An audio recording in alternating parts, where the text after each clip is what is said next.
The frontier is a harsh, unforgiving mistress, taking far more than she ever gives. In the brutal, blinding winter of 1887, a desperate mountain man appeared on the doorstep of a grieving widow, clutching a dying infant in his frostbitten hands. He came begging for a simple cup of cow's milk to save his newborn's life. What transpired on that isolated Colorado homestead became a legend whispered in mining camps and saloons for decades. She had no cow's milk to offer, yet she saved the child in the most intimate way a mother could. But this rugged stranger harbored a dark, deadly secret, and a ruthless posse was already riding hard on his trail, bringing blood and fire to her door. The blizzard that struck the high country of Colorado in late November of 1887 was one the locals would forever call the White Death. It buried the small mining settlement of Pine Ridge under 4 feet of snow in just 2 days, severing the remote homesteads scattered along the valley. At the very edge of the timberline sat the lonely cabin of Abigail Preston, a woman entirely consumed by the heavy, suffocating weight of grief. Just 3 months prior, her husband David, a hard-working carpenter, had been taken by a sudden, violent fever. Left heavily pregnant and alone to manage their meager homestead, Abigail had fought with every ounce of her strength to keep the fire burning and the wolves at bay. Yet the frontier was cruel. 3 days before the storm broke, Abigail had gone into premature labor.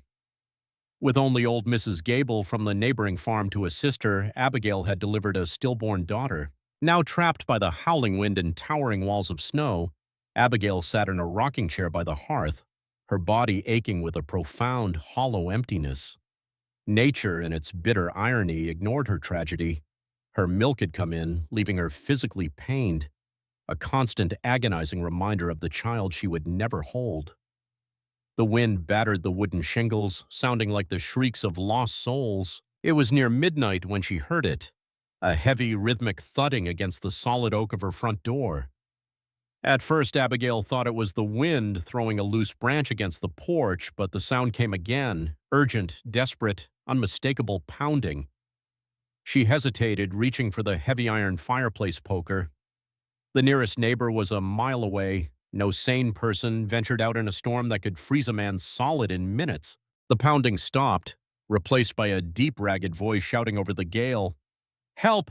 Dear God, please open the door, Abigail unlatched the heavy iron deadbolt and pulled the door inward. The wind violently whipped the door from her grip, sending a spray of icy white powder across the floorboards. Standing in the threshold was a terrifying sight. He was a giant of a man, clad in heavily patched buffalo skins and a wide-brimmed leather hat caked in ice. His beard was wild, frozen into sharp icicles, and his broad shoulders heaved with exhaustion. He looked like a wild beast driven down from the treacherous peaks of the Rockies. Before Abigail could even raise her weapon, the man fell to his knees on her porch. He didn't look up at her, but down at a bundle of wool and furs clutched tightly to his chest. "Please," the man rasped, his voice cracking with dry, frozen terror. "My horse went down 2 miles back. I saw your chimney smoke. Please, I need milk." Abigail stepped back, her heart hammering against her ribs. "Milk! Mister, I don't!" The man pulled back a flap of the frozen wool. Inside, perfectly insulated but frighteningly still, lay an infant. The baby's face was pale, almost blue around its tiny lips, and its eyes were shut. It let out a weak, raspy mewl that lacked the strength of a proper cry. "He's starving!" the giant man sobbed, a sound so broken and incongruous with his massive, rugged frame that it stripped away all of Abigail's fear. "His mother, she didn't make it. I've been feeding him sugar water, but it isn't enough. He's failing. I beg of you, ma'am. If you have a cow, a goat, anything, I'll pay you in gold. I'll chop your wood for a year. Just give me a cup of milk for my boy."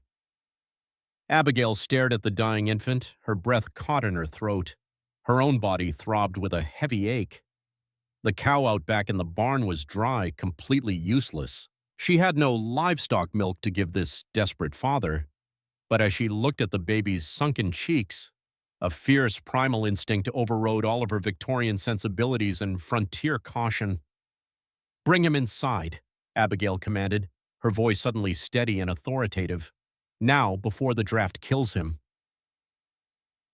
The mountain man stumbled into the cabin, bringing with him the scent of pine needles, wet fur, and desperation. Abigail threw her weight against the door, fighting the wind to latch it shut. She pointed to the thick braided rug in front of the roaring hearth. "Put him there. Get those wet furs off him gently." The man fumbled with his thick frostbitten fingers, peeling away the heavy animal skins to reveal a tiny, frail boy wrapped in a flannel shirt. "I'm Josiah," the man said, his eyes wild with panic. "Josiah Cole, please ma'am, the milk." "I don't have a milking cow, Mr. Cole," Abigail said softly, dropping to her knees beside the child. Josiah's face crumpled in absolute despair. A raw, guttural cry of defeat tore from his throat as he buried his face in his massive hands. "He's gone. Oh God, I've killed him. I carried him through hell and I killed him." "Turn around, Josiah," Abigail said. Her voice was quiet, but it held a steel that made the giant man pause and look up at her through his tears. "What?" "I said turn around, face the door, and do not look back until I tell you to," Abigail instructed, her cheeks flushing hot despite the chill in the room. She began to unbutton the high collar of her morning dress. Comprehension dawned slowly in Josiah's exhausted eyes, followed by a look of profound, staggering gratitude. He swallowed hard, nodded once, and immediately turned his back, fixing his gaze on the frosted window pane. Abigail carefully lifted the fragile infant into her arms. The baby weighed almost nothing, a mere wisp of a life fading into the cold. She settled into the rocking chair, her heart breaking all over again at the familiar, agonizing weight of a newborn. She guided the baby, praying to whatever God was listening over the roaring wind. At first, the child was too weak to react. Panic fluttered in Abigail's chest. "Come on, little one," she whispered, tears spilling over her lashes and dropping onto the baby's pale forehead. "Come on, you have to fight." She coaxed him gently, and then a miracle. A tiny shudder ran through the infant's body, and he latched on. In the quiet of the cabin, the only sounds were the violent storm outside, the crackle of the fire, and the rhythmic, life-saving swallows of the child. A sob of sheer relief escaped Abigail's lips. The intense physical pain of her engorgement began to ease, replaced by a profound, overwhelming wave of maternal warmth. She was feeding a stranger's child, but in that quiet, desperate hour, he became hers to protect. Josiah stood by the door, completely still, listening to the soft sounds of his son being pulled back from the brink of death. "Thank you," he whispered to the wooden door, his voice thick with emotion.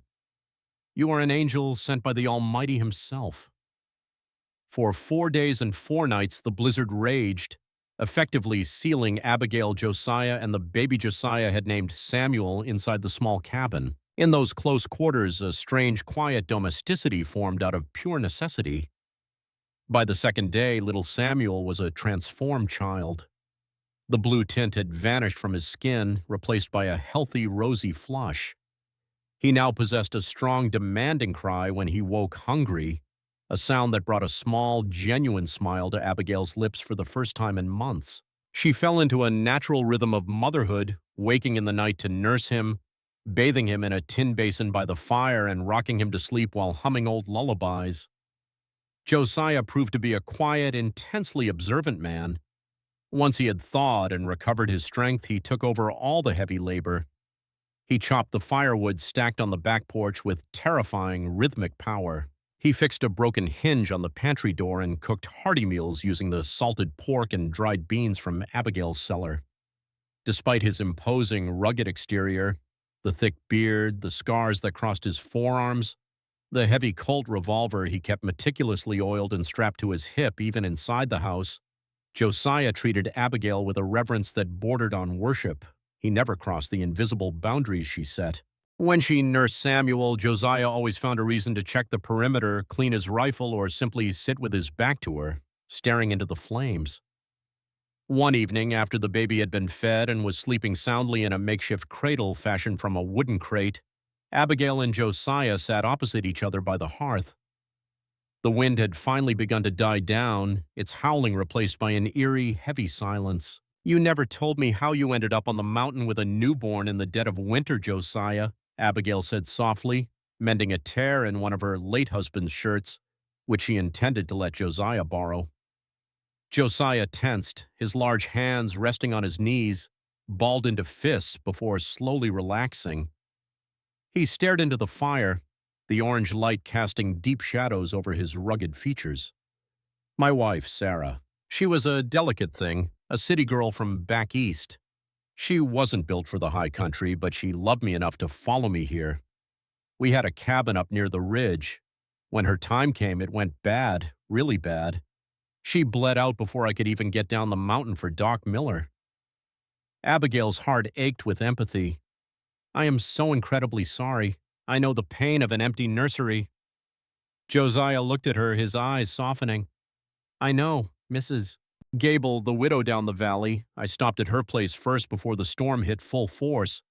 She pointed me to your chimney, told me you had just lost your little girl. She said it was a long shot, but you might be able to save him. Abigail paused her sewing. That made sense, but something in Josiah's demeanor felt carefully constructed. He was a man holding back a tide. Why were you fleeing, Josiah? She asked, her voice calm but probing.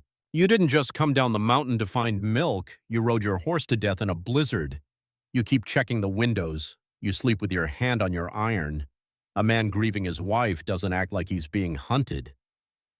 Josiah's gaze snapped to hers. For a moment, the quiet, gentle giant was gone, replaced by a man who looked capable of incredible violence. The silence stretched between them, thick and heavy. There are bad men in this world, Abigail, he said finally, his voice a low, dangerous rumble. Men who see a child not as a blessing, but as an obstacle to money and power. I brought Samuel down the mountain because if I stayed, they would have killed him, and they would have killed me for trying to stop them. He didn't elaborate, and Abigail didn't push. She looked over at the sleeping infant. She had fed this child from her own body. She had breathed life back into his frozen lungs. Whatever trouble Josiah Cole had dragged to her doorstep, she was already a part of it. She realized with a sudden, startling clarity that she was willing to die before she let anyone harm little Samuel.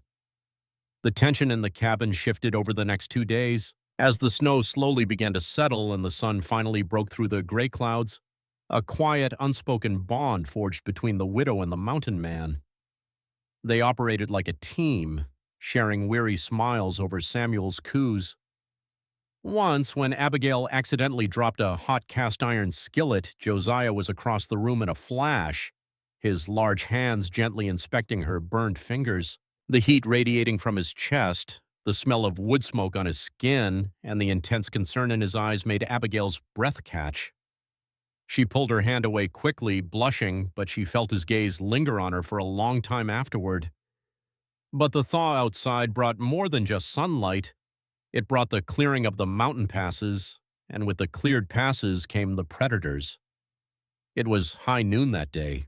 The snow was glaringly bright, melting fast enough to create small rivers of slush running past the cabin. Abigail sat on the porch, wrapped in a thick wool shawl, nursing Samuel beneath its cover.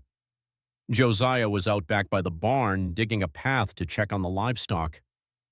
The sharp crunch of hooves on crusty snow shattered the peaceful afternoon. Abigail looked up and felt the blood drain from her face. Riding up the long, winding path to her homestead were 6 heavily armed men, wearing thick dusters and grim expressions. At their head rode a man on a massive black stallion, a silver star pinned to his chest, Sheriff Wyatt Boone. Boone was a notorious figure in the territory, less a lawman than a licensed enforcer for the wealthy cattle barons and mining tycoons in the region. He had cold, dead eyes and a reputation for shooting first and never bothering to ask questions later. Abigail quickly adjusted her dress, pulling Samuel tight against her chest, wrapping him securely in the heavy wool blanket to obscure him. She stood up, her spine rigid, as the men formed a semicircle around her front porch. "Afternoon, Mrs. Preston," Boone drawled, touching the brim of his hat with a leather-gloved hand. His eyes swept over the property, calculating, searching. "Mighty bad storm we just had. Glad to see you weathered it." "Sheriff Boone," Abigail said, keeping her voice steady. "What brings a posse all the way out to my homestead? You gentlemen are a long way from the warm saloons of Pine Ridge." Boone chuckled, a dry, humorless sound. "We're hunting a fugitive, ma'am, a very dangerous man. Goes by the name of Josiah Cole." Abigail felt a cold spike of adrenaline pierce her heart, yet she kept her face blank. "Josiah Cole? Can't say the name means anything to me." Boone leaned forward over his saddle horn. "Well, he's a big fellow. Looks like he crawled out of a bear cave. He's wanted for the brutal murder of his wife, Sarah, and worse, he kidnapped her newborn baby. We found the poor woman's body at their cabin up on the ridge before the storm hit. Looked like he beat her to death, stole the child, and rode off." Abigail's stomach violently revolted. Murdered his wife. Her mind raced back to Josiah's grief, his tears, his desperation. It didn't fit. The man who had sobbed over a dying infant, the man who had so gently checked her burned hand, could not be a wife killer. It was a lie. It had to be. "Like I said, Sheriff," Abigail replied, her tone icy, "I haven't seen anyone. As you can see, I've been snowed in for days. No one has come up this road." Boone's eyes narrowed, dropping down to the bundle in Abigail's arms. "Is that so? I heard tell from Doc Miller you lost your baby girl a few months back. Tragic, truly. So, what exactly are you holding there, Mrs. Preston?" Before Abigail could form a lie, a sudden sharp whistling sound echoed from the back of the cabin. It was a mountain jay's call, Josiah's signal. Boone's head snapped toward the sound. "He's here! Round the back, boys! Flush the bastard out!" The posse spurred their horses, shouting and drawing their rifles. Pandemonium erupted. Abigail spun around and rushed through the front door, slamming it shut behind her. "Josiah!" she screamed. The back door of the cabin burst open. Josiah stood there, a Winchester rifle gripped in his hands, a wild, desperate look in his eyes. He looked at Abigail, then down at Samuel in her arms. In that split second, a silent, agonizing conversation passed between them. He couldn't fight 6 armed men in a wooden cabin without risking Abigail and the baby getting caught in the crossfire. And he couldn't run with an infant. They would track him down and kill them both in the snow. "Josiah, they're coming!" Abigail cried. "Boone says you murdered your wife." "Boone is a liar, Abigail. He's Sarah's brother. He wants the boy dead to steal her inheritance," Josiah shouted, confirming her deepest instincts. He rushed forward, bridging the gap between them. He didn't take the baby. Instead, he placed a large, calloused hand on Abigail's cheek, his thumb brushing away a tear she didn't know she had shed. "Hide him. Protect him," Josiah whispered, his voice cracking. "I will come back for you both. I swear it on my life." Without another word, Josiah turned and dove out the side window of the cabin, the glass shattering outward into the snow just as the front door was kicked off its hinges by Boone's men. "There he goes, into the tree line!" one of the deputies roared. Gunfire erupted, the deafening cracks echoing through the small cabin. Abigail screamed, dropping to the floor and curling her body completely over little Samuel to shield him from the flying splintered wood and stray bullets. Sheriff Boone stomped into the cabin, his gun drawn. He looked out the shattered window, watching his men chase Josiah's retreating figure into the dense, snowy pines. Boone then slowly turned his dead eyes down to Abigail, who was kneeling on the floor, clutching the crying baby. Boone cocked his revolver. "Now, Mrs. Preston, let's have a look at that child." The air in the cabin grew thick and suffocating, reeking of burned gunpowder and the harsh metallic scent of fear. Through the shattered side window, the chilling winter wind howled back into the room, biting at Abigail's skin.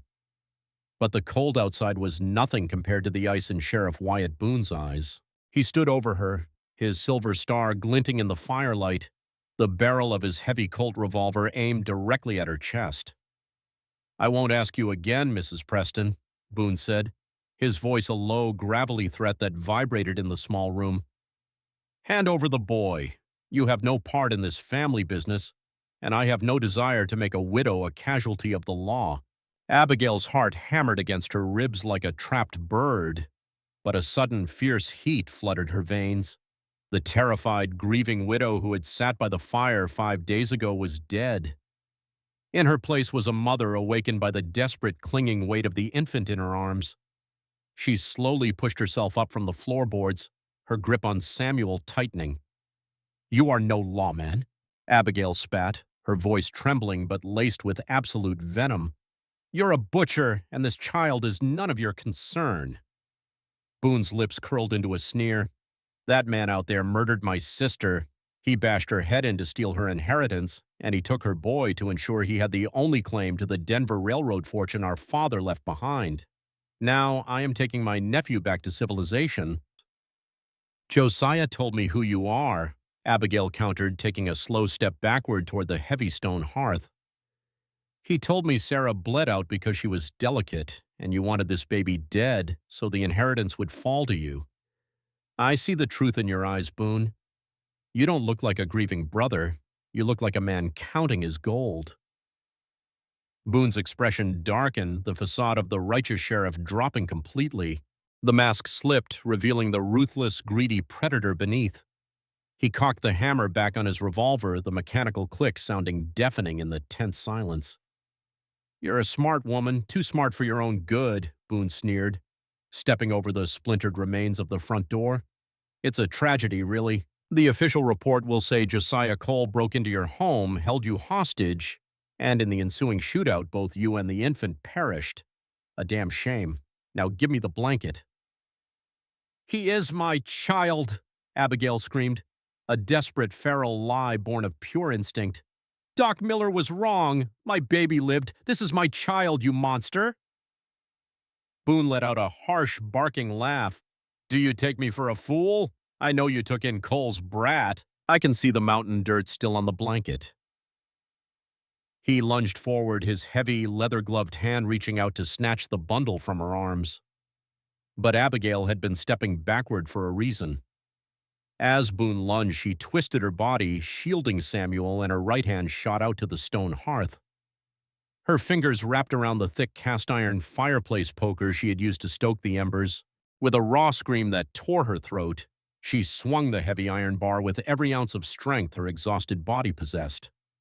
The heavy iron connected with a sickening crack against the side of Boone's skull just above his left ear.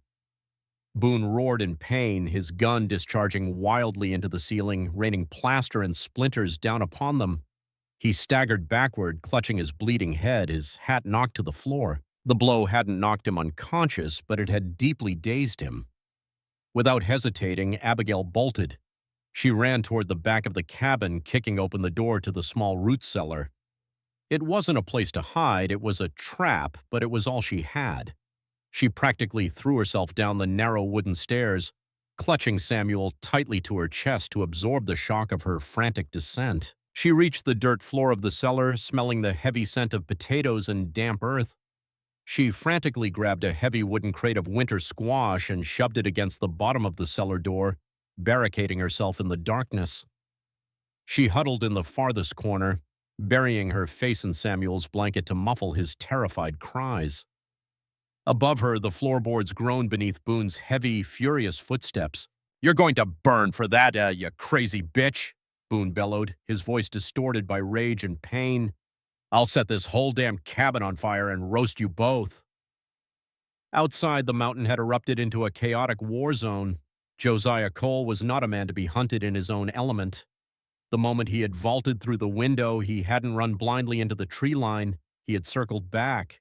The 5 deputies had fanned out, their boots crunching loudly in the melting snow, completely unaware that they had just stepped into the domain of an apex predator. Josiah moved with the silent, lethal grace of a mountain lion. He wore white wool underneath his buffalo skins and used the snow-heavy branches of the blue spruces for cover.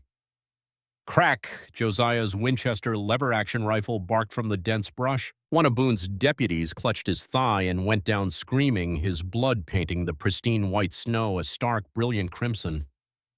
"He's in the trees! By the windfall!" another deputy shouted, wildly firing his shotgun into the woods. The buckshot shredded pine needles but hit nothing else.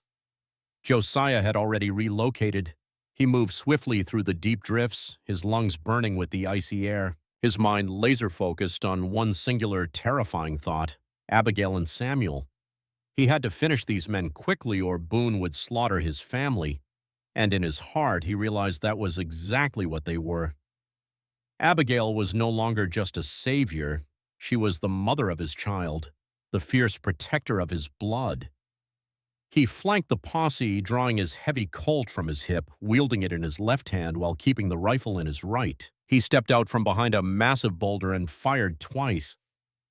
Two more deputies dropped, incapacitated by clean, non-lethal shots to their shoulders and knees. Josiah didn't want to be a murderer, despite what Boone claimed. He just wanted to break their ranks. The remaining two deputies, seeing three of their men bleeding in the snow and facing an unseen ghost-like sniper, lost their nerve entirely. "Screw this, he's a damn demon," one of them yelled, dropping his rifle and running toward the tethered horses. The other followed suit, scrambling onto his saddle and galloping wildly down the valley road, abandoning their corrupt sheriff to his fate. Josiah didn't waste a second watching them flee. He ejected the spent shells from his weapons, his eyes locking onto the cabin. He saw the smoke beginning to curl from the broken front window. Boone was making good on his threat. He had taken an oil lamp and smashed it against the wooden floorboards near the hearth. "Abigail!" Josiah roared, breaking from the tree line and sprinting across the clearing toward the burning cabin. Inside the cellar, Abigail choked on the thick, acrid black smoke seeping through the cracks in the floorboards. The heat above was intensifying rapidly. Boone was stomping around, kicking over furniture to feed the flames. "Come on out, Mrs. Preston," Boone taunted, coughing against the smoke. "Give me the boy and I'll pull you out of the fire. It's your last chance." Abigail held Samuel tighter. The baby was struggling to breathe, his tiny chest heaving against her. Tears streamed down her face, cutting through the soot. She looked around the pitch-black cellar. There was a small, ground-level coal chute at the back, heavily boarded up for the winter. It was her only chance. She set Samuel down in a wooden basket, whispering a frantic, tearful prayer, and grabbed a heavy, rusted iron shovel from the corner. She began to batter the wooden boards covering the chute, swinging with a desperate, manic strength born of a mother's absolute refusal to let her child die. Upstairs, Boone was preparing to kick open the cellar door when the front of the cabin practically exploded inward. Josiah burst through the smoke and flames like a vengeful spirit. His buffalo coat was singed, his face streaked with sweat, soot, and blood from a grazing bullet wound on his cheek. He leveled his Colt directly at Boone's chest. "Your fight is with me, Wyatt!" Josiah roared over the crackling flames. Boone spun around, his eyes widening in shock. He raised his weapon, but Josiah was faster. Bang! Josiah's bullet struck Boone's right shoulder, shattering the bone and sending his revolver clattering to the burning floorboards. Boone staggered back, clutching his arm, his face twisting in agony. "You're a dead man, Cole," Boone spat, spitting blood onto the floor. "You can't hide forever. The territory will hunt you down." "Let them try," Josiah said, his voice deadly calm. He stepped forward, grabbing Boone by the collar of his duster and physically threw the heavy sheriff out the broken front doorway. Boone tumbled down the porch steps and landed hard in the slushy snow, groaning in defeat. Josiah didn't spare him another glance. The cabin was rapidly becoming an inferno. "Abigail!" he shouted, dropping to his knees and tearing at the cellar door. He hauled it open, coughing as a plume of black smoke rushed up into his face. "Abigail, take my hand!"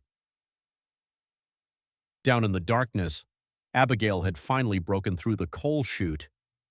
Sunlight and fresh freezing air poured in. She heard Josiah's voice ringing down the stairs. "Josiah, I'm here! We're here!" she cried out. Josiah rushed down the wooden steps, ignoring the flames that licked at the ceiling above them. He found Abigail huddled near the chute, clutching the basket holding Samuel. Without a word, he scooped both Abigail and the basket into his massive arms. With a primal surge of strength, Josiah carried them up the stairs, sprinting through the burning living room, dodging falling, flaming timbers. He burst through the back door of the cabin, stumbling out into the freezing, pristine air of the backyard. They collapsed together into a deep snowbank, gasping for breath, their lungs burning from the smoke. For a long minute, the only sounds were the roaring of the fire consuming the cabin and their ragged breathing. Josiah immediately pulled the blanket back from the basket. Samuel let out a loud, healthy, protesting wail at the sudden chill. Josiah collapsed backward into the snow, a profound, shuddering sob of relief tearing from his chest. He looked over at Abigail. Her face was covered in black soot. Her dress was torn. Her knuckles were bleeding from the shovel, but her eyes were bright, fierce, and undeniably alive. "You saved him," Josiah whispered, his voice cracking. He reached out, his trembling hand finding hers in the snow. "You saved us both, Abigail." So, Abigail looked back at the burning husk of her home, the cabin where she had loved her late husband, the room where she had delivered her stillborn daughter. It was all turning to ash. But as she felt the warmth of Josiah's large, calloused hand holding hers and heard the strong, demanding cry of the infant beside her, she realized she felt no grief for the building. The heavy, suffocating weight of mourning that had anchored her to this lonely mountain had burned away. "We need to go," Abigail said softly, squeezing his hand tightly. "Boone won't be the last. If Sarah's inheritance is as large as he said, there will be other men." Josiah sat up, his eyes locking onto hers. "I don't care about the money, Abigail, I swear to you. I'll sign it all away to the territory if it means keeping him safe. I just want a life for my son." He paused, his gaze softening, the rugged mountain man looking incredibly vulnerable. "But I have no home to offer you now. My cabin is marked. Yours is gone. I have nothing but the clothes on my back and a hunted name."